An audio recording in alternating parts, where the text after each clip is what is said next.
All right, Chris Broussard here with Rick Bucher and Antoine Walkline.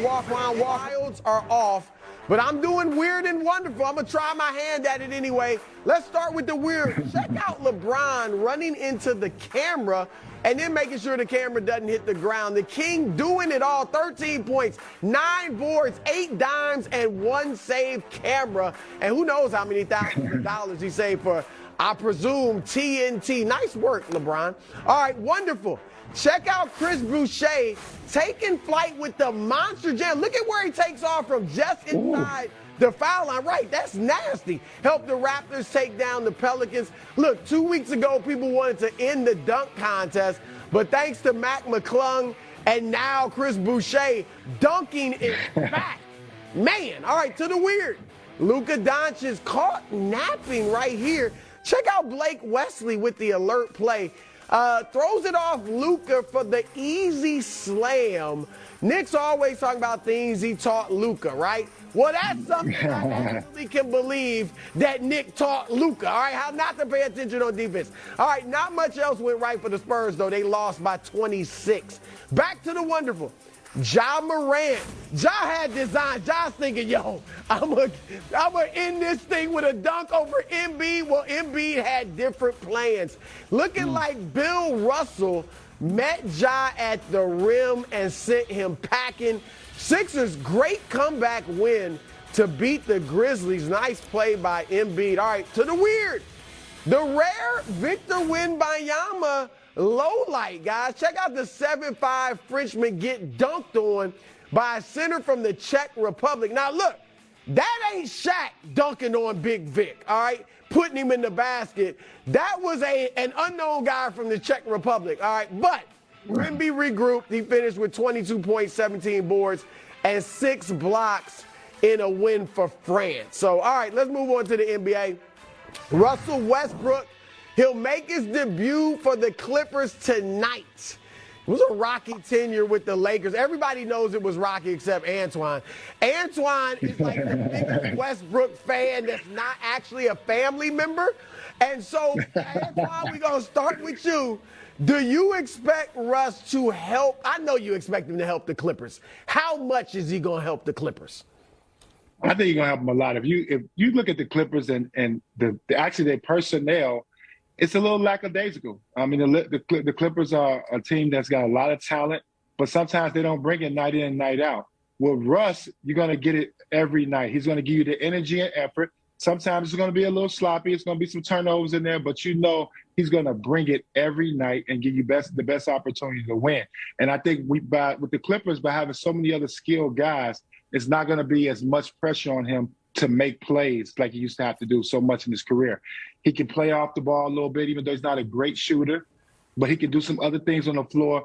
But it's energy that he brings. If you watch the Clippers play all season long, and if pay attention to the Clippers, they need a guy like Russ.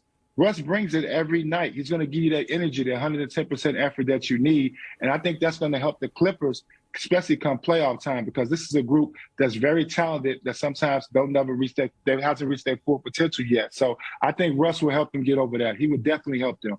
Yeah, I shudder a little bit when you say Russ off the ball because we all know he can't shoot. They probably won't guard him. Right. But, Rick, I do like the move. I do like the move. I want him, though, to come off the bench. A lot of games, I don't have him finishing. I think they should keep Terrence Mann in that starting lineup. I know he's not a true point, but heck, Russ isn't really a true point guard either.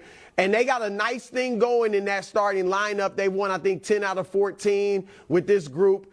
But I think Russ can help because Twan is right. Like, he brings intensity. He brings focus. He brings some more toughness. He brings attitude. Obviously, he's got a chip on his shoulder and a lot to prove. And I think that can help him. I'd give him the ball with the second unit.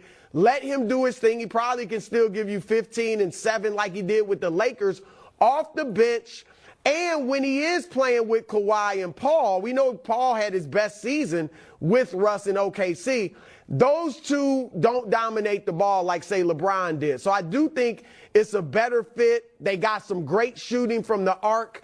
So I think Russ can help create some easier shots for those guys. So I think it works, Rick, like Ty Lue said, in the confines of their offense. I don't want him starting. I know they're thinking about that. And finishing is, we'll see how it's going. But I do think it helps them, Rick. And I put them, look, I think Phoenix is, on paper at least, the top team in the West. And then after that, I think the Clippers could play with just about anybody. What do you think this works, Rick? Whew.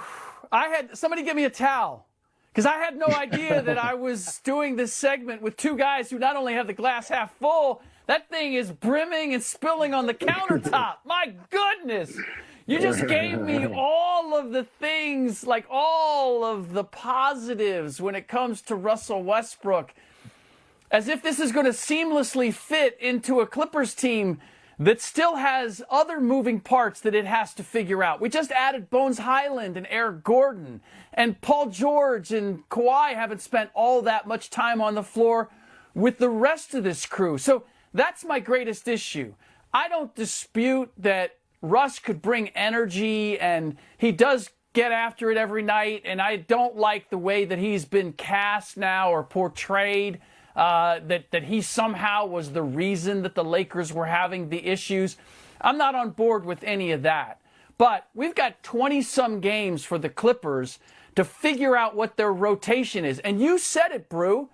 Like, you don't exactly know where he fits in and whether he finishes or not. Well, they don't have a whole lot of time to figure that out. And if they're experimenting with Russ, that means less time to experiment with Bones and Eric Gordon and figure it out. And let's go. I mean, the off the ball, on the ball, Twan. If I got Paul George and I got Russ Westbrook, whose hands am I putting the ball in? I mean, obviously, you're gonna probably put it in Paul George's hands because he's a better scorer. But this is the thing. But this is the thing you gotta think about. Yeah. Go ahead. And if I have Kawhi, and I have Russ on the floor, whose hands am I putting the ball in? Late in the games, I like it in Kawhi's hand. I'm not saying I don't like it in that, but one thing you got to think about this with Russ, you still start him, you still playing with that group, and you may take him out early. This is what T. Lue has to be creative. Wait, you're starting? You're going to start Russ? You still can start Russ, and you can take him out early. When you got a lot of talent like that, you don't have to. You play in the first 6 minutes of the game. You better take him a couple minutes in before that becomes a 10-point deficit. But you got to listen. You got to give him.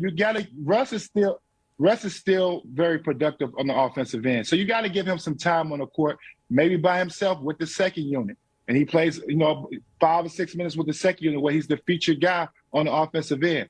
Russ can help you. You just got to figure out the right way to use him. And he understands that. He understands the position he's in. I think Russ has when you get moved around a couple times, you get humbled.